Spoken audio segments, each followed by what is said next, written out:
السلام علیکم، میں ہوں اقرا اور آپ دیکھ رہے ہیں میرا یوٹیوب چینل اقرا راجپوت ناولز۔ تیری آرزو کی چاہ میں by Iqra Rajput, episode number 8۔ افیرا کی سالگرہ کو ایک ہفتہ گزر چکا تھا اور اس ایک ہفتے میں سعد نے کئی دفعہ افیرا سے بات کرنے کی کوشش کی تھی، لیکن افیرا اس سے بات تو کیا اس کا چہرہ بھی نہیں دیکھنا چاہتی تھی۔ اس دن جب سب اپنے کاموں پر چلے گئے اور افیرا بھی اپنی ہاؤس جاب کے لیے ہاسپٹل گئی ہوئی تھی، ہادیہ نے اپنے بھائی کے لیے آمنہ بیگم سے بات کی۔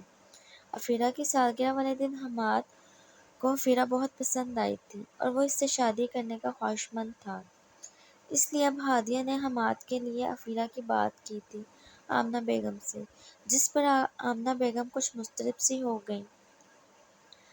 اچھا، میں پہلے سعد اور تمہارے بابا سے بات کر لوں، پھر ہی عبید اور صوفیہ سے اس بارے میں بات کروں گی، آمنہ بیگم نے ہادیہ سے کہا، جس پر ہادیہ نے اس بات میں سر ہلایا۔ اصل میں تو آمنہ بیگم سعد سے بات کرنا چاہتی تھی، انہوں نے ہمیشہ سے افیرا کو سعد کے لیے سوچا تھا، لیکن اس سے پہلے سعد کی رائے جاننا بھی ضروری تھا اور انہیں پتہ تھا کہ سعد کی رائے کیسے جاننی ہے، کیونکہ سعد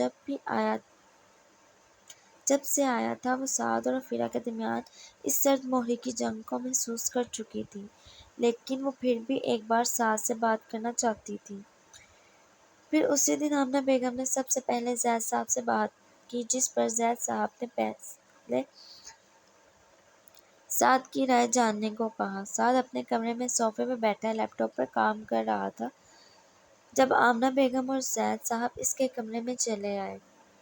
آمنہ بیگم نے سعد کے کمرے کا دروازہ نوک کیا تو سعد نے اندر آنے کی اجازت دی۔ جب آمنہ بیگم اور زید صاحب کو کمرے میں داخل ہوئے تو سعد نے حیرانی سے ان دونوں کو دیکھا۔ سعد کو لگا تھا کوئی ملازم ہوگا۔ ارے ماما بابا، آپ آئے نا، آپ کو ڈور نوک کرنے کی کیا ضرورت تھی، آپ ایسے ہی آ جاتے۔ سعد دونوں کو دیکھ پہلے تو حیران ہوا، کیونکہ آج سے پہلے دونوں کبھی بھی ایک ساتھ اس کے کمرے میں نہ آئے تھے، اور اگر کوئی کام ہوتا تو زید صاحب اسے اپنے پاس بلا لیتے تھے۔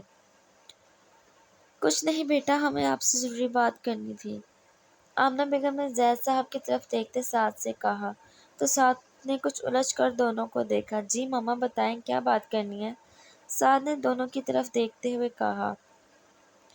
وہ بات یہ ہے کہ آمنہ بیگم بات شروع کی۔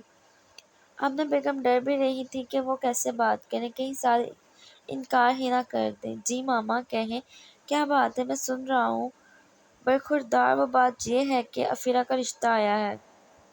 کیا؟ زید صاحب کے کہنے پر سعد نے چونک کر کہا، لیکن بابا کس کا رشتہ آیا افیرا کے لیے؟ سعد نے بمشکل خود کو سنبھالتے زید صاحب سے پوچھا۔ ہادیہ کے بھائی حماد کا رشتہ۔ حماد کا ہادیہ نے افیرا کے لیے حماد کے لیے افیرا کا ہاتھ مانگا ہے، اور ہمیں کوئی اعتراض نہیں ہے بچہ، دیکھا بھالا ہے، عادات بھی اچھی ہیں، زید صاحب نے بغور سعد کو دیکھتے ہوئے کہا۔ لیکن بابا، لیکن کچھ نہیں، تم حماد کو اچھے سے جانتے ہو، اسی لیے ہم تم سے پوچھنے آئے ہیں کہ تمہیں حماد افیرا کے لیے کیسا لگتا ہے۔ ابھی سعد کچھ بولتا کہ زید صاحب نے سعد کی بات کاٹتے ہوئے اس کی حالت سے محظوظ ہوتے ہوئے کہا، کیونکہ زید صاحب سعد کے چہرے کے اتار چڑھاؤ اور بدلتے رنگ سے اس کی دلی کیفیت سے بخوبی واقف ہو چکے تھے، لیکن اب صرف سعد کے منہ سے سننا چاہتے تھے۔ حماد اچھا لڑکا ہے بابا، سعد نے کھوئے ہوئے انداز میں زید صاحب سے کہا، جبکہ آمنہ بیگم اپنے بیٹے کے چہرے پر پریشانی اور شوہر کے چہرے پر مسکراہٹ دیکھ کر الجھن کا شکار ہوئی تھیں۔ یعنی تم بھی راضی ہو کہ حماد افیرا کے لیے ایک اچھا لڑکا ثابت ہوگا؟ زید صاحب کے کہنے پر سعد نے چونک کر ان کی طرف دیکھا۔ نہیں، میں نے ایسا تو کچھ نہیں کہا، سعد نے فوراً سے کہا۔ پھر کیسا کہا ہے آپ نے برخوردار؟ زید صاحب نے سعد کی حالت سے محظوظ ہوتے ہوئے پوچھا۔ سعد کو سمجھ نہ آیا وہ کیا کہے۔ آپ ہادیہ بھابھی کو انکار کر دیں، افیرا کی شادی حماد سے نہیں ہو سکتی۔ سعد نے وہ مشکل خود پر ضبط کرتے ہوئے کہا، لیکن کیوں؟ اب کی بار آمنہ بیگم نے سعد سے پوچھا، جبکہ سعد کی اس بات پر زید صاحب کے چہرے پر مسکراہٹ آئی تھی۔ آپ بس انکار کر دیں انہیں، سعد نے وہ مشکل خود کو سنبھالتے ہوئے سپاٹ لہجے میں کہا۔ لیکن سعد، کوئی تو وجہ ہونی چاہیے انکار کرنے کی، زید صاحب نے اپنی مسکراہٹ ضبط کرتے ہوئے کہا۔ آپ بس انہیں انکار کر دیں کیونکہ میں عفیرہ کو پسند کرتا ہوں، اسے شادی کرنا چاہتا ہوں، اور میرے خیال سے یہ وجہ کافی ہوگی انکار کے لیے، سعد نے اپنے دل کے ہاتھوں مجبور ہو کر فوراً سے کہا، جس پر آمنہ بیگم اور زید صاحب دونوں ہی مسکرا دیے۔ پھر آمنہ بیگم اور زید صاحب نے وجدان صاحب اور صوفیہ بیگم سے بات کی اور ان سب کو حماد کے پرپوزل کے بارے میں بتایا، اور ساتھ ہی سعد کے لیے بھی عفیرہ کی بات کی، جس پر عبید صاحب اور صوفیہ بیگم تو بہت خوش تھے، لیکن ابھی کوئی جواب نہیں دیا کیونکہ پہلے عفیرہ کی مرضی جاننا بھی ضروری تھا، اور وجدان صاحب کی خوشی کا کوئی ٹھکانہ نہ تھا کیونکہ وہ خود بھی اپنے ان دونوں لاڈلے پوتا پوتی کو ساتھ دیکھنے کے خواہشمند تھے۔ لیکن سعد کو ایک ڈر تھا کہ عفیرہ اس کے لیے انکار نہ کر دے، کیونکہ سعد نے بھی نوٹ کیا تھا جب سے وہ آیا ہے عفیرہ اس سے دور دور رہتی ہے، اسے اگنور کرنے کی کوشش کرتی ہے، اور سعد کا یہ ڈر حقیقت میں اس وقت بدلا جب عفیرہ نے سعد کے لیے انکار کیا۔ اس نے صاف لفظوں میں کہا تھا، میں سعد بھائی سے شادی نہیں کروں گی، ان کے سوا آپ لوگ جس سے بھی کہیں گے میں شادی کے لیے تیار ہوں۔ سب نے اسے بہت سمجھایا، وجدان صاحب نے بھی اسے سمجھانے کی کوشش کی، لیکن اس کا انکار ہاں میں نہ بدلا۔ صوفیہ بیگم نے تو عفیرہ سے بات کرنا بھی چھوڑ دیا تھا، ان سب